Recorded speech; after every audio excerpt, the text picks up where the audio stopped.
Hayo lo, udah tanda-tanda bau-bau lagi guys ya.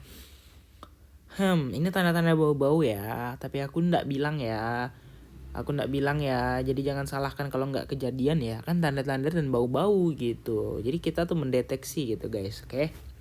Nah, ini sebenarnya masih bisa. Kalau dilihat masih bisa naik nggak? Masih bisa.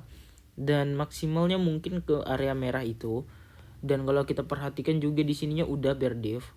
Dan ini tuh indikasi lengkap untuk mengalami penurunan ya. Udah jelas banget. Ya.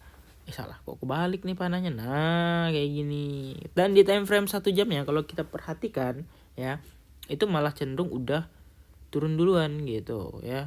Dan kenapa? Ya karena lagi-lagi rejection lagi di sini, ya. Udah jelas, udah paket lengkap semua, rejection paket lengkap itu. Nah, jadi nggak ada alasan lagi kalau kita misalnya bilang, wah ini bakal kayak gini, ini bakal kayak gini. No, itu udah jelas banget mengalami rejection gitu, oke?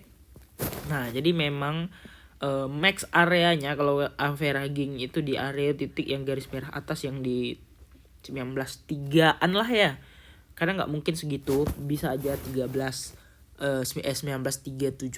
atau 19.380 bisa nggak ke situ? Bisa.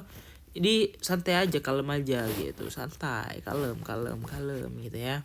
Nah, jadi kalau kita perhatikan juga ya, biarpun belum penuh, udah berdip yang lumayan besar juga. Dan ya ini menandakan beberapa hal-hal yang cukup bahaya, keringi gimana gitu ya. Jadi yang paling penting adalah kita harus selalu waspada sama marketnya dan mencari jawaban terbaik untuk mengalami untuk mencari profitnya gitu ya. Nah, hati-hati, ini udah rejection. Sekali lagi diperhatikan, hati-hati, ini udah rejection. Udah berkali-kali juga aku bilang hati-hati dari kemarin, tapi masih ditarik ulur. Memang yang tampaknya sederhana, tapi suatu saat akan menimbulkan sakit yang sangat-sangat keras gitu ya. Nah, jadi masih bisa naik nggak bang? Oh, kita tunggu aja sampai 19.2 kalau bisa ya.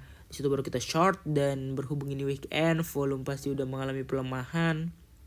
Nah, itu masih mau naik tuh ya. Volume udah mengalami pelemahan, dan di situ ada beberapa indikasi dulu biar dia naik sedikit dari bull div-nya kemudian turun gitu. Oke? Kira-kira gitu aja. Jangan lupa untuk like dan subscribe. Kita bertemu lagi di video-video selanjutnya.